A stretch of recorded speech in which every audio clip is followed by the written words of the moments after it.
Bapak, Ibu, saudara-saudara, dan anak-anak, kita berjumpa kembali di hari Kamis 6 Januari 2022. Mari kita kembali berdoa, memohon pertolongan Tuhan. Kita rendahkan hati kita di hadapan Tuhan. Pagi Kamis kami bersyukur kepadamu ya Tuhan.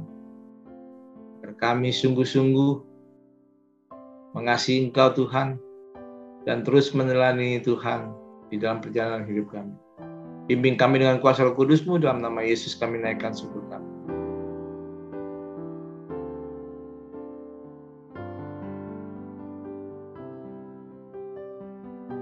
Pagi kali ini bertajuk Megahkan Tuhan.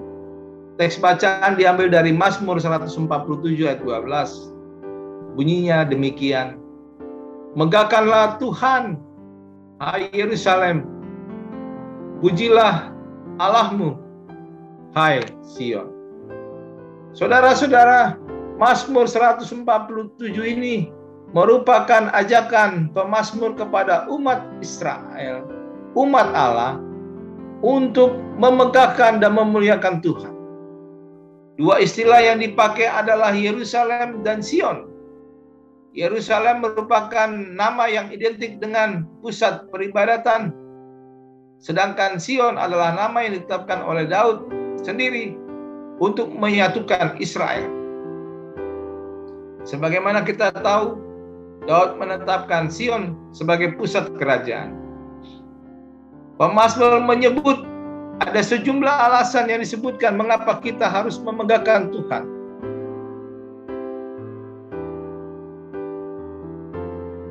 Saya ulangi, pemazmur menyebut ada sejumlah alasan yang disebutkan mengapa kita harus memegahkan Tuhan.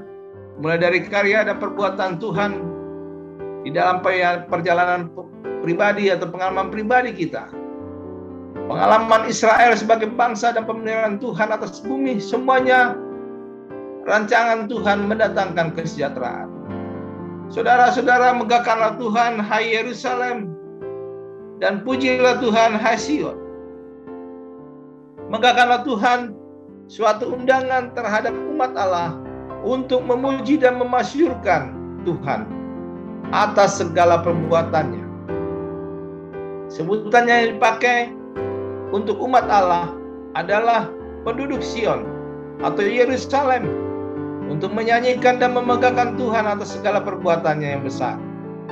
Sebutan Sion adalah nama yang diberikan oleh Daud sendiri sebagai pusat pemerintahan dan Yerusalem sebagai pusat ibadah. Di Sion menjadi pusat pemerintahan. Yehuda sejak zaman Daud menyatukan seluruh suku-suku Israel.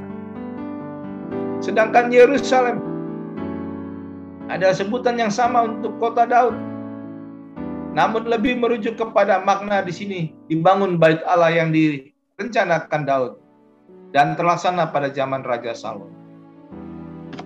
Nah, saudara-saudaraku sekalian, konteks dari Mazmur 147 ini disebutkan berbagai alasan untuk memuji dan memegahkan Tuhan.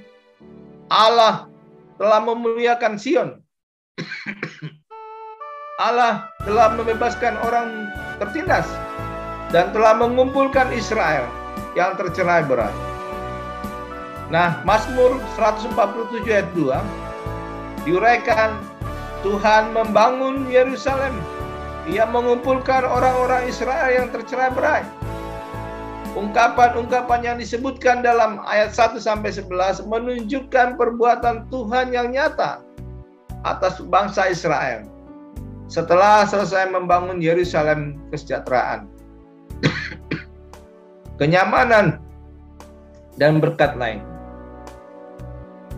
Apakah Mazmur ini dimaksudkan setelah pemusatan Sion dan Yerusalem sebagai pusat pemerintahan dan pusat ibadah, atau zaman setelah pembuangan di mana umat Allah telah berhasil merampungkan pembangunan tembok Yerusalem?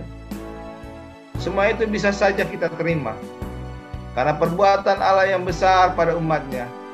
Maka seharusnya lah penduduk Sion atau Yerusalem memegahkan Tuhan yang maha dahsyat Membanggakan Tuhan adalah kewajiban penduduk Sion atau Yerusalem, karena Tuhan telah berkenan hadir di sana dan memberkatinya. Oleh karena itu, saudara-saudara, ketika kita membanggakan Tuhan, di situ berarti kita sangat merasakan apa yang diungkapkan dalam Pemazmur 147. Disebutkan di situ Yerusalem, meneguhkan tembok Yerusalem, memberkati anak-anakmu, melimpahkan kesejahteraan,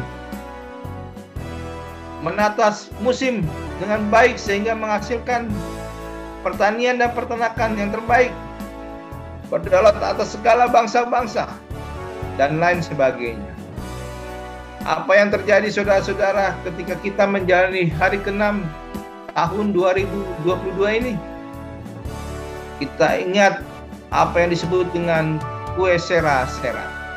Kita tidak menentukan akan masa depan yang terjadi, tetapi setiap kejadian hanya atas seturut kehendak Tuhan.